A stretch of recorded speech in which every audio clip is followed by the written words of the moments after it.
Hi everyone, it's Heather here from the Boys and Girls Club of Hamilton, back with you again today for another quick fit tip. Today's fit tip is going to be a variety of exercises, about 3 to 4, that focus on your core and your abdominal muscles that can be completed while you're seated in a chair. It's really important that we're able to engage these muscles so that we can work to improve our gait or our ability to walk, as well as our ability to complete those ADLs, so your activities of daily living.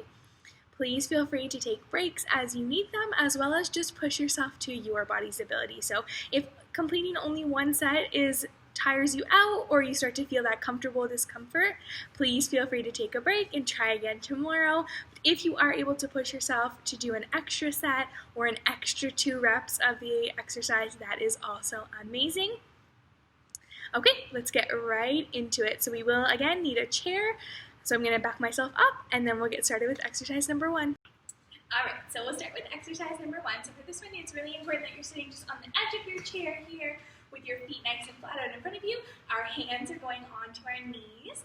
And what we're going to be doing is really just working to engage the core by working on contracting the muscle and then relaxing. So to start, you're going to bring your posture up nice and tall, shoulders rolled backwards. And what I want you to try to do is get that belly button to feel like it's going all the way towards your backbone as you engage it. Making sure that you're keeping your normal breathing. And we're going to try to hold that for 10 seconds, going 10, 9, good, squeezing tight, 6, 5, 4, 3, 2, 1. Good. Then we're going to rest, take a break, let your core muscles take a little break, and then you're going to try it again. I'm encouraging you to try to do this one 2 or 3 times. It's very quick and easy and really works on the engagement of those core muscles. You can spend some time working on it now, take a little break, and try doing it again for another 10 seconds later on today. All right, moving on to activity 2. Okay, so exercise number 2, what you're going to be doing is, again, still sitting on the edge of the chair. We're bringing yourself into that same position with good posture, shoulders rolled back, core muscles engaged. Again, thinking about squeezing that belly button in towards your backbone.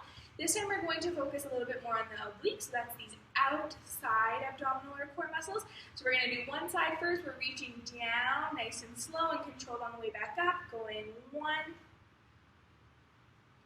2, keeping that core engaged, 3, 4, and 1 more, 5. Good. Take a little break. Allow your core to relax, and then we'll try again with the other side. Going down this way, 4, 5. 5. Engaged. 4. Good. 3, 2, and 1.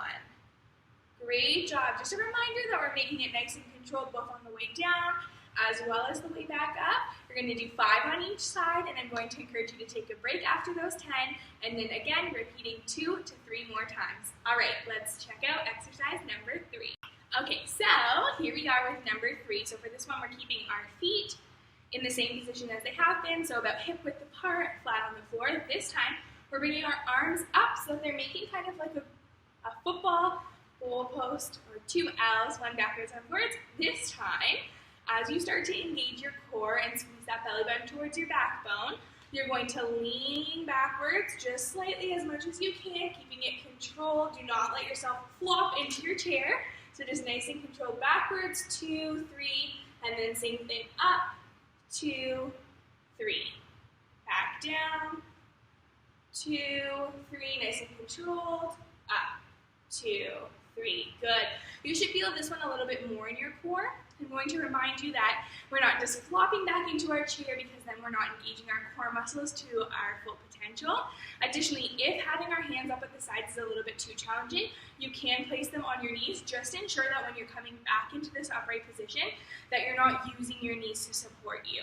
So your arms can rest comfortably here, but they should never be supporting you. If they are, we're not fully engaging our core. Okay, we will do one last exercise. So here we go with the very last one. So for this last one, we're actually going to be moving our legs a little bit. However, we are going to be using them as a way to use the weight that our body already has in order to fully engage our core, just that little bit extra. So what you're going to do is you're going to just put your hands comfortably on your knees or down by your sides, and we're going to be lifting one leg at a time. It's important before you start to lift that foot that you fully engage your core and that you have yourself in a proper posture. So always cue yourself to sit up nice and tall, like there's a string pulling your hair up towards the ceiling so that you're getting that nice straight back. Additionally, that you're rolling those shoulders back so that you have an open chest. When you're ready, you're going to lift one foot at a time for a 2 count. 1, 2, up. Slow, 1, 2, down. We're only lifting it about 2 to 3 inches off the floor. Of course, if you feel like that's too easy, you can lift further. We'll do a few together and then I'll explain a little bit further. So we're going up. I'm going to do this one first. Going up, 2, 3, engage my core, sit up nice and tall, and down, 2, 3. Again, up, 2, 3, good, down, 2, 3. We're going to do 5 to 10 on this leg, and then we're going to switch, same thing over here, so I'll show you, going up, 2, 3, good, nice and tall back, down, 2, 3, good, again, up, 2, 3, and down, 2, 3, good. Some things to be aware of: if you have tight hips or if one side is tighter than the other, it will be hard to get yourself into this position of bringing your knee up. So you may want to do a little bit of stretching of your hips first before you do this one. Also, it's really important that we're not slouching forward as we bring up our knees or as we do any of these exercises. Remember that we need to keep our shoulders rolled back. Okay, so again, as with the other ones, I'm going to encourage you to do about 5 to 10 reps for 2 to 3 sets if you're able to. If not, or if you need to take a break, of course, totally okay. You know your body best, but you should feel a little bit of like comfortable discomfort, I like to call it, so feel like you really are working it. All right, so that is this week's Fit Tip, all about engaging those core and abdominal muscles in order to improve all aspects of your life and functional abilities. I will see you next week with another Fit Tip. Have a great and healthy week, and see you all later. Goodbye.